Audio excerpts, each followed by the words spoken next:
নমস্কার, আমি সুদীপ্তা। এভি নিউজে আপনাদের সকলকে স্বাগত। প্রথমেই চোখ রাখবো নিউজ হেডলাইনসে।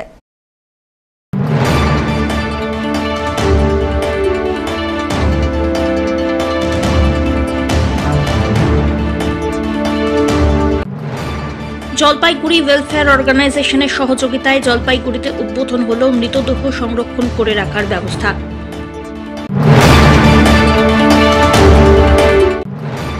তৃণমূলের দাবি নস্যাৎ, জলপাইগুড়ির বার অ্যাসোসিয়েশন নিজেদের দখলে নিল মহাজোট। 23টি আসনের মধ্যে 13টি নিজেদের দখলে রাখল বাম, বিজেপি, কংগ্রেসের অলিখিত ঐক্য।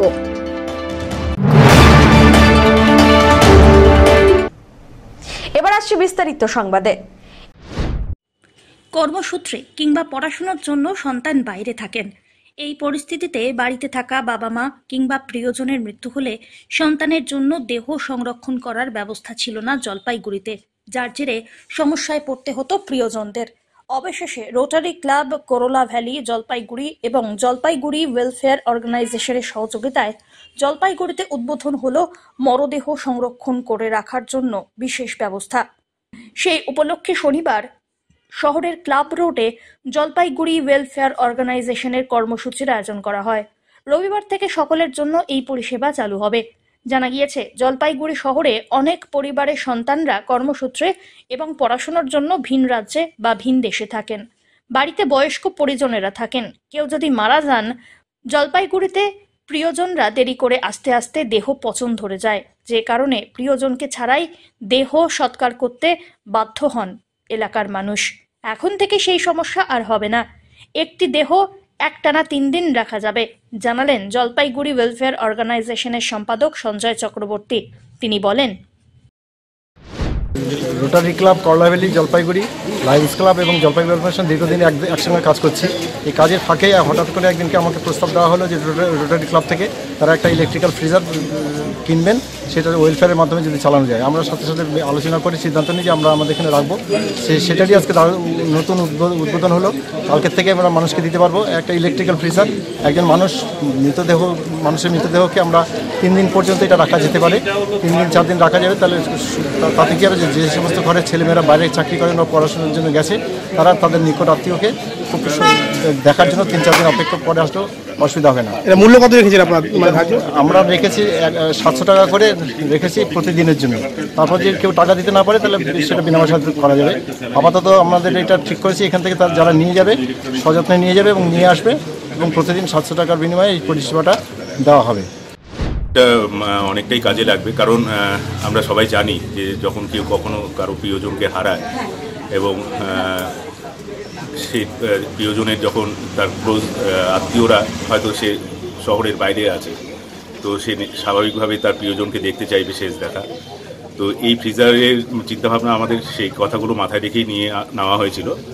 তো এই ফ্রিজারে বডি 3 দিন অবধি সংরক্ষণ থাকবে। তো এই উদ্দেশ্য নিয়ে আমাদের এই ফ্রিজারের অবশ্যই আমাদের এটা কোনো প্রফিট মেকিং ব্যাপার নেই।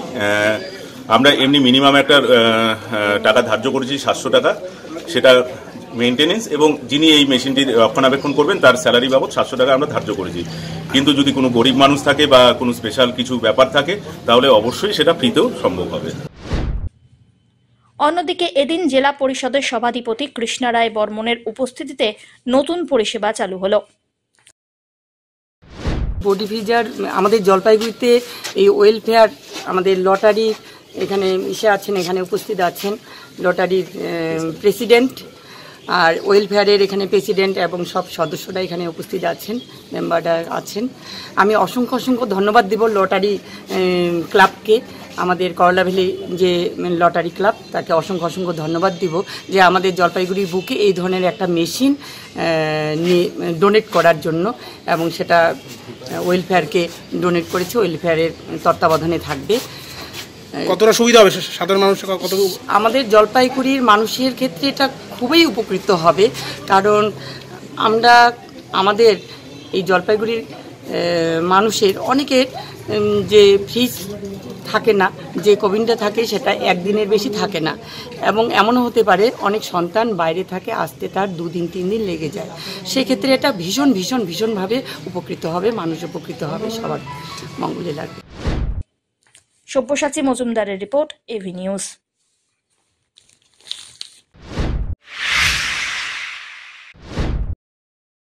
জলপাইগুড়ি বার অ্যাসোসিয়েশনের ভোটে তৃণমূল কংগ্রেসই জয়ী হয়েছে বলে দাবি করলেন জলপাইগুড়ি জেলা তৃণমূলের লিগ্যাল সেলের সভাপতি গৌতম দাস। তিনি এই বিষয়টি একটি সাংবাদিক বৈঠকের মাধ্যমে বিস্তারিত জানান। শুক্রবার জলপাইগুড়ি আদালতের বার অ্যাসোসিয়েশনের নির্বাচনে 23টি আসনের মধ্যে 13টি আসনই বিরোধীদের দখলে যায়। বার অ্যাসোসিয়েশনে অত্যন্ত গুরুত্বপূর্ণ সম্পাদক পদ, সেই পদ মহাজোটের প্রার্থী অভিজিৎ সরকার জয়ী হয়েছেন। এই বিষয়ে গৌতম বাবু বলেন, বিরোধী হিসেবে যারা নির্বাচনে দাঁড়িয়েছিলেন তাদের অনেকেরই রাজনৈতিক পরিচয় পরিষ্কার হলেও অনেকেরই তা নয়। অনেকেই দাবি করেছে বিরোধীদের মধ্যে কংগ্রেস এবং সিপিএম জোট, আবার একটি পক্ষ থেকে বলা হয়েছে কংগ্রেস, সিপিএম ও বিজেপি মহাজোট।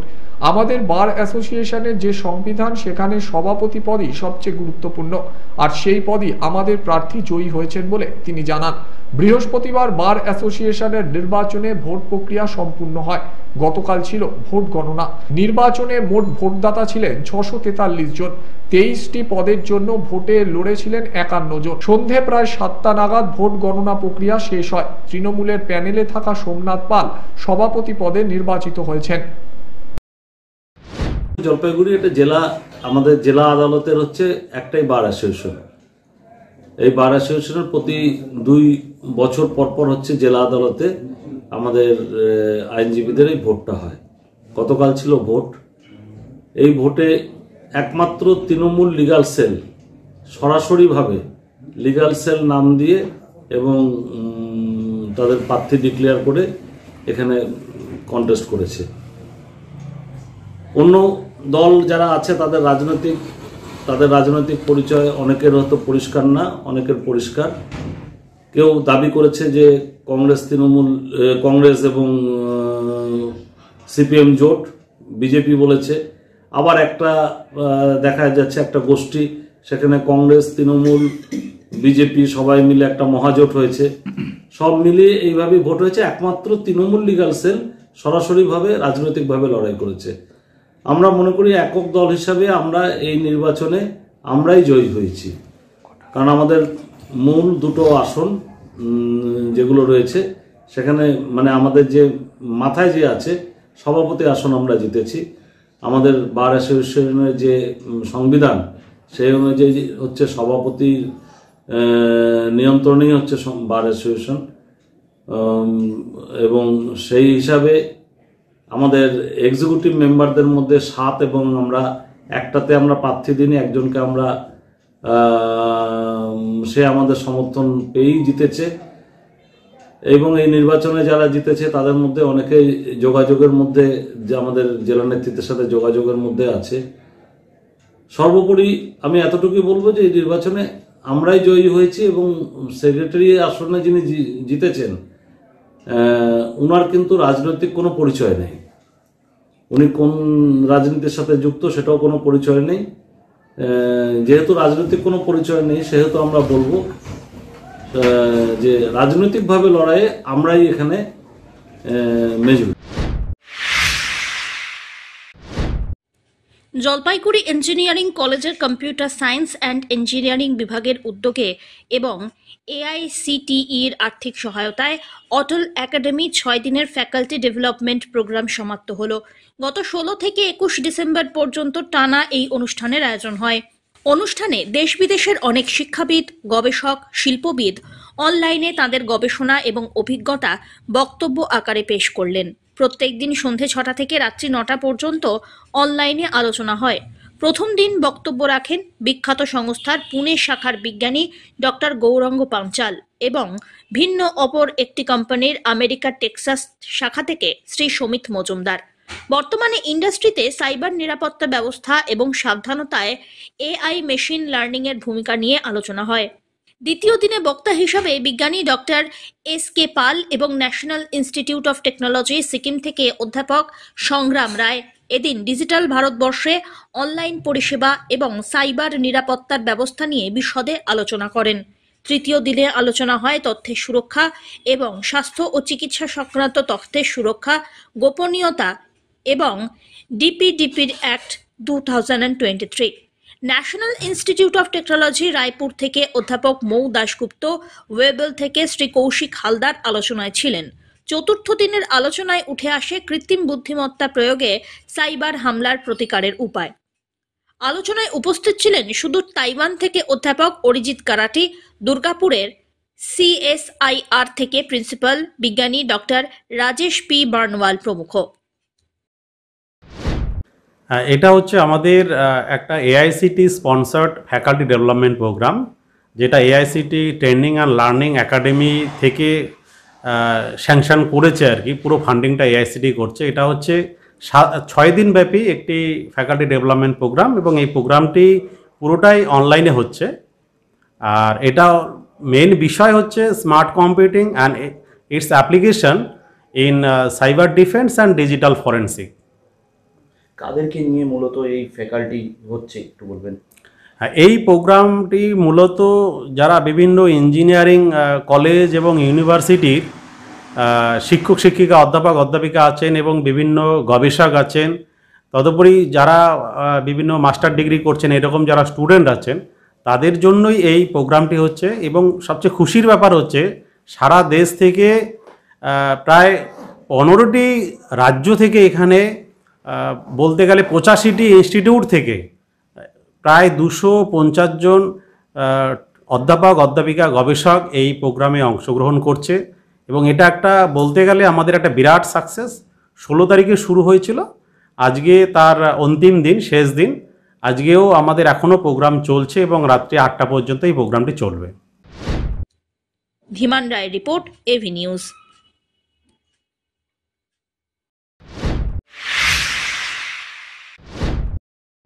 West Bengal motor vehicle owners agent ইউনিয়নের জলপাইগুড়ি ইউনিটের 17তম বার্ষিক সাধারণ সভা অনুষ্ঠিত হল। শনিবার সাধারণ সভায় জলপাইগুড়ি জেলা ইউনিটের প্রতিনিধিরা উপস্থিত ছিলেন। ইউনিয়নের দাবি, কর্মীদের আরটিও দফতরে বসার জায়গার ব্যবস্থা, আরটিও বোর্ডে একজন করে প্রতিনিধি রাখতে হবে, এজেন্সি লাইসেন্স প্রদান সহ মোট 4 দফা সহ অন্যান্য দাবি দাওয়াও রয়েছে তাদের। এছাড়াও আগামী দিনে সংগঠনের শ্রীবৃদ্ধি হবে সেই সব বিষয় নিয়ে উপস্থিত নেতৃত্বরা মূল্যবান বক্তব্য রাখেন। এদিন উপস্থিত ছিলেন ইউনিয়নের রাজ্য সভাপতি মনোজ ঝা, রাজ্য সম্পাদক প্রদীপ কুমার সাহা, রাজ্যের সহ সম্পাদক মানিক কুমার সাহা, জেলা সভাপতি সুকুমার বোস সহ অন্যান্যরা। আজকে মূলত যেহেতু অ্যানুয়াল জেনারেল মিটিং, বার্ষিক সাধারণ সভা, স্বাভাবিকভাবে আমাদের সারা বৎসরের জন্য একজন সম্পাদক নির্বাচন এই জেলায় হয়নি। এখন একজন মারা গেছেন সুশীলবাবু, তার পরিবর্তে আজকে সম্পাদক নির্বাচন আছে। এবং আগামী দিনে কি করে সংগঠনের শ্রীবৃদ্ধি হবে, কি করে আমরা যে সমস্ত গাড়ি মালিক প্রতিনিধির কাজ করি তাদের কি করে কাজের অগ্রগতি আনা যাবে সেই সম্বন্ধে আলোচনা চলছে।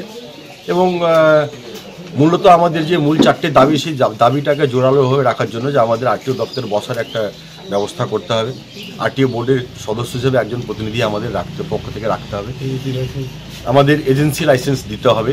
অর্থাৎ এই ধরনের আমাদের যে মূল 4টে দাবিগুলো আছে, দাবিগুলোকে আমরা সামনে সরকারের কাছে তুলে ধরার জন্য বিভিন্ন জেলায় বিভিন্ন রকমভাবে আমরা এরকম আছে এই গোটা মাস এবং মার্চ পর্যন্ত আমরা সাধারণ মিটিং করব। তারপরে আমরা আমাদের দাবিগুলো নিয়ে বিভিন্ন জেলায় বিভিন্ন আরটিও দপ্তরে গিয়ে আমরা বসার জায়গার অভাব বারবারই দেখা যায়। একদম আমাদের বসার জায়গার অভাব বলতে, দেখুন আমরা যেহেতু গাড়ি মালিক প্রতিনিধিত্ব পেশায় কাজ করি, সরকার যখন আমাকে West Bengal motor vehicles owners agents union register under trade union act 1926-এ যদি আমাকে প্রতিনিধি পেশায় কাজের স্বীকৃতি দিয়ে থাকেন, তাহলে আমাকে বসার জায়গা দিচ্ছেন না কেন? সমস্যা আমি না মিললে আগামী দিনে আপনাদের আমরা তীব্রতর আন্দোলনের দিকে যাই। সব্যসাচী মজুমদারের রিপোর্ট।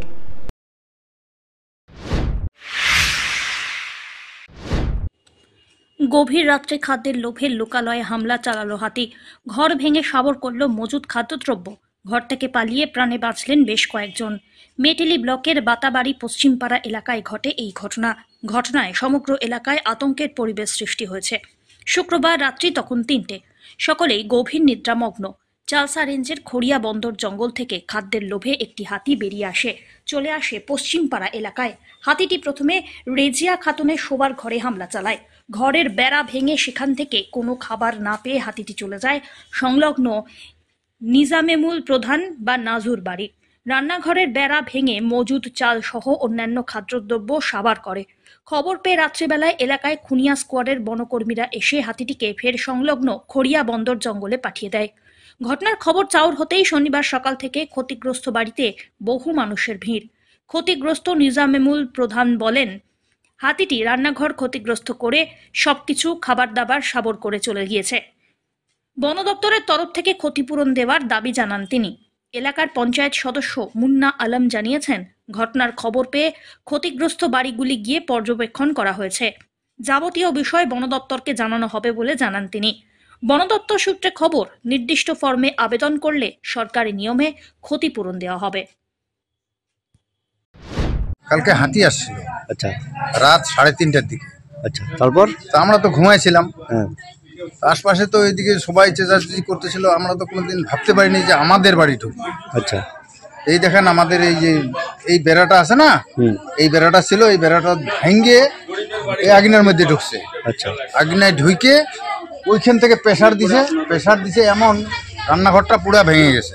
আচ্ছা, এই যে রান্নাঘরটা দেখতে পাচ্ছেন, এই রান্নাঘরটাতে একদম তছনছ করে দিয়েছে। এখানে চাল ছিল, চাল ডাল সব খেয়ে নিছে। আচ্ছা, তারপরে আবার ওইদিকে গেছে বারান্দায় আমার 3 বস্তা কালানুনিয়া ধান ছিল। আচ্ছা, তার মধ্যে একটা বস্তা উঠাইছে, নিচে উঠায় কিছু খাইছে আর কিছু নিয়ে চলে গেছে। আচ্ছা আচ্ছা, ডিপার্টমেন্ট আসছে রাত্রে? হ্যাঁ, ডিপার্টমেন্ট আইছে, ওরাই এখান থেকে সরাই দিছে। আচ্ছা আচ্ছা আচ্ছা, তো আপনারা কি চাচ্ছেন এখন, মানে এটা ক্ষতিপূরণ বা কিছু? হ্যাঁ, যদি সরকারি তরফ থেকে কিছু হয় তাহলে তো আমাদের এইগুলো কাজটা করা যায়। হ্যাঁ, এই জায়গাটা গরিব মানুষ। খয়াটে রোগীর মতো ধুঁকছে সেতু, ভারী কোনো যানবাহন গেলেই কেঁপে উঠছে সেতুর শরীর। যে কোনো সময় ঘটতে পারে দুর্ঘটনা।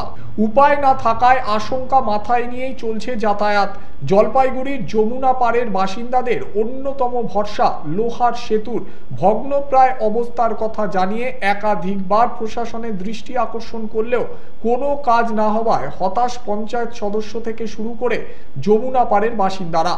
তবে গ্রামবাসীদের চাপে অবশেষে নড়ে চড়ে বসেছে পঞ্চায়েত সমিতি। ইঞ্জিনিয়ারদের নিয়ে সেতুর স্বাস্থ্য পরীক্ষার পর জেলা পরিষদ সহ বিভিন্ন দপ্তরের রিপোর্ট পাঠিয়ে যাতে দ্রুত সেতুটিকে সংস্কার করা যায় তার ব্যবস্থা করা হয়েছে বলে জানা গিয়েছে। ইতিমধ্যে সব রকম পদক্ষেপ নেওয়া হয়েছে বলেও জানিয়েছেন জলপাইগুড়ি সদর পঞ্চায়েত সমিতির সভাপতি বিনয় রায়। হ্যাঁ, বিষয়টা শুনলাম যে সেতুটা হয়তো দুর্বল হয়ে পড়ছে। দেখি আমাদের যে বিভাগের যে আমাদের ইঞ্জিনিয়ারগুলো আছে তাদেরকে সাথে কথা বলি, সেখানে পাঠানোর ব্যবস্থা করি। সেতুর কী অবস্থায় রয়েছে তারাই, টেকনিক্যাল যারা পার্সন রয়েছেন তারাই এই বিষয়টা জানতে পারবেন। আমি তাদের সাথে কথা বলে সেখানে পাঠানোর ব্যবস্থা করছি। এই সেতুটা তৈরির ব্যাপারেও কি পদক্ষেপ করবে পঞ্চায়েত সমিতি? যেহেতু সেতুটার অনেক পুরনো এবং সেটার আয়তন অনেকটাই বড়, আমাদের হয়তো যে আর্থিক সংস্থান সেখানে হয়তো আমাদের হবে না। সেখানে আমাদের জেলা পরিষদ রয়েছে এবং অন্যান্য দপ্তরগুলো রয়েছে, তাদের সঙ্গে কথা বলে যদি তারা এটার সংস্কারের ব্যবস্থা করে আমরা সেই বিষয়ে আমরা কথায় আছে নদীর পাড়ে বাস, ভাবনা 12 মাস। জলপাইগুড়ির যমুনা নদীর পাড়ে 2 গ্রাম পঞ্চায়েতের অধীনে থাকা অন্তত 10 গ্রামের বাসিন্দাদের বর্তমানে দুশ্চিন্তার কারণ লোহার হাড় জিরজিরে সেতু। প্রায় 50 বছর বয়সী এই সেতু এখন ক্ষয়াটে রোগী। জং ধরে ক্ষয় হয়ে গেছে সেতুর লোহার পিলার। খুব বড় যানবাহন চলাচল করে না, তবে ছোট যানবাহন গেলেই কেঁপে উঠছে গোটা সেতু। এই যমুনা সেতুর উপর দিয়ে প্রচুর মানুষ যাতায়াত করেন। দুপাশে রয়েছে 2টি উচ্চ মাধ্যমিক বিদ্যালয়, স্বাস্থ্য কেন্দ্র, হাট, বাজার, চিকিৎসা, পড়াশোনা সবেরই ভরসা এই সেতু। আর এই সেতুর এই বেহাল অবস্থায় হতাশ সকলে। বিকল্প না থাকায় আশঙ্কা বুকে নিয়েই চলছে যাতায়াত। ব্রিজটার কথা কি বলবো, আর ব্রিজটা তো দীর্ঘদিন থেকে আমাদের তোমার এমপি সাহেবও আসছে, দেখে গেছে ব্রিজটা। তো ব্রিজটা মানে নিচটা একদম পুরা লোহাগুলো সব টানাগুলো সব নষ্ট হয়ে গেছে। তো ঘটনা হচ্ছে আমরা যে বাড়ির একটা কাজ করব, ইট বালি পাথর সব রাখতে হয় আমাদের গোড়ালবাড়ি অঞ্চলে, তারপরে আমাদের ঠেলা ভ্যানে করে নিয়ে যাই, খুব কষ্ট হয়। তাও ব্রিজটা যেটুকু আছে ছোট যানবাহন চলে, যদি ভেঙে যায় মানে আমাদের অ্যাম্বুলেন্স যে একটা নিয়ে আসবো তারও পরিস্থিতি নেই। অ্যাম্বুলেন্স যদি নিয়ে আসি আমাদের গোড়ালবাড়ি হয়ে নিয়ে আসতে হবে, অনেকটা রাস্তা 10 কিলোমিটার বেশি ঘুরে নিয়ে আসতে হবে। তাদের পেশেন্টের কি যে হবে মানে খুব মানে ভয়াবহ অবস্থা। পিছনেও একটা নদী, সামনেও নদী, পিছনে নদীটা এইভাবে ইয়ে হয়েছে, ওইখানেও ব্রিজ নাই, একমাত্র শুধু আমাদের এই গোড়ালবাড়ি অঞ্চল হয়ে আসতে হবে ঘুরে, ওইদিকেই শুধু ব্রিজ 10 কিলোমিটার ঘুরে আসতে হবে। আর এদিক দিয়ে যে যাতায়াত করবো তার কোনো ক্যাপাসিটি নেই। কতগুলো গ্রাম এই সেতুর উপর নির্ভর? এখানে 5-6টা গ্রাম আছে, সব এই সেতুর উপরেই নির্ভর করে। এটা ভেঙে গেলে পুরোপুরি যোগাযোগ বিচ্ছিন্ন হয়। হ্যাঁ, পুরোপুরি। এই সেতুটা তো আমাদের খুব বিপজ্জনক অবস্থায় আছে। সেতুটা একটু ভারী বাইক, একটা টোটো উঠলেও সেতুটা কাঁপতে থাকে। হ্যাঁ, আর এই সেতুটা তো হচ্ছে আমাদের দুটো অঞ্চলের মাঝখানে আছে। এটা আমাদের গোয়ালবাড়ি আর নগর বেরবাড়ি অঞ্চলের সংযোগস্থল। এই ভিতরে অনেক গ্রাম আছে, প্রায় 10-12টা গ্রাম, এর উপর দিয়ে আমাদের যাতায়াত। কিন্তু সেতুটার যা বর্তমান পরিস্থিতি, যে কোনো সময় সেতুটা ভেঙে পড়তে পারে। তা আমাদের কথা হচ্ছে বা আমাদের দাবি হচ্ছে ভেঙে পড়ার আগেই যদি ব্যবস্থা হয় তাহলে কিন্তু খুব ভালো হয়। যদি ভেঙে পড়ার পরে ব্যবস্থা হয় তাহলে আমাদের এতগুলো গ্রাম একদম যোগাযোগ বিচ্ছিন্ন হয়ে পড়বে। যে কোনো একটা বিপদ, হসপিটাল, অ্যাম্বুলেন্স, হ্যাঁ, স্কুলে অনেক যাতায়াত করে, সম্পূর্ণ কলেজ স্কুল সব এদিক দিয়ে যাতায়াত করে। তা আমাদের যেটা হচ্ছে মূল দাবি সেটা হচ্ছে অতি সত্বর ব্রিজটাকে আপনারা দেখে, ব্রিজের কিন্তু নিচের পরিস্থিতি খুবই খারাপ। উপরটা দেখলে হয়তো ভালোই মনে হচ্ছে, নিচের ব্রিজটা পুরো কাঁপতে থাকে, একটা বাইক যাবে আপনি দাঁড়াতে পারবেন না, কাঁপবে। আমাদের দাবি হচ্ছে ব্রিজটাকে সত্তর এই অবস্থায় ঠিক করলে বা নতুন করে তুললে, যে এখন একটা বাইক যাচ্ছে, আমি কিন্তু শরীরটা অনেকটা দুলতেছে, এই জন্যই হচ্ছে ব্রিজটা ভাঙার আগেই যে কোনো সময় কিন্তু ব্রিজটা ভেঙে পড়বে, যে কোনো মধ্যে দুর্ঘটনা ঘটে যেতে পারে। যে কোনো সময় একটা বড় দুর্ঘটনা, একটু অসতর্ক মানে কেউ যদি না থাকে, একটা অচেনা গাড়ি উপরে চলে আসে, বড় গাড়ি ভেঙে পড়ে যাবে ব্রিজ। না, এই বিষয়ে তো আমরা ওদিক দিয়ে যাতায়াত করি, কিন্তু নিচটা তো দেখিনি। তো ইতিমধ্যেই 2-1 আমাদেরকে বলেছে। হ্যাঁ, তো এটা আমরা যে আমাদের ঊর্ধ্বতন কর্তৃপক্ষ আছে জেলা পরিষদ, সেখানে জানিয়েছি। আর এটা তো আর মানে সঙ্গে সঙ্গে করা যায় না, এটা একটা সরকারি প্রকল্প, আমরা জানিয়েছি। হ্যাঁ, ওনারা এস্টিমেটেড ঢুকিয়েছে বা ঢুকাবে। হ্যাঁ, এটা একটু সময় সাপেক্ষের ব্যাপার। তো ব্রিজটা অ্যাকচুয়ালি খুব খারাপ কন্ডিশনে আছে, নিচটা ক্ষয় হয়ে গেছে। আর এদিক দিয়ে অনেক মানুষের যাতায়াত, আমাদের গোড়ালবাড়ি গ্রাম পঞ্চায়েতে কিছু মানুষ চলাচল করে এবং নগর বেরুবাড়ির কিছু মানুষ চলাচল করে। হ্যাঁ, ব্রিজটা হওয়া খুবই প্রয়োজনীয়। যদি ইতিমধ্যে কোনো একটা দুর্ঘটনা ঘটে, একটা ফায়ার ব্রিগেড গেলে যখন তখন একটু দুর্ঘটনা ঘটতে পারে, মানে ভারী যানবাহন চলাচলে খুবই অসুবিধা। শেষ করবার আগে নিউজ হেডলাইন্স আরো একবার।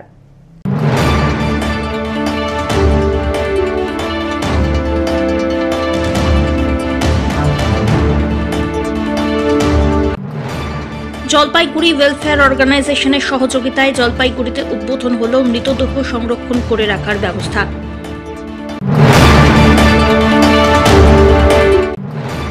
তৃণমূলের দাবি নস্যাৎ, জলপাইগুড়ির বার অ্যাসোসিয়েশন নিজেদের দখলে নিল মহাজোট।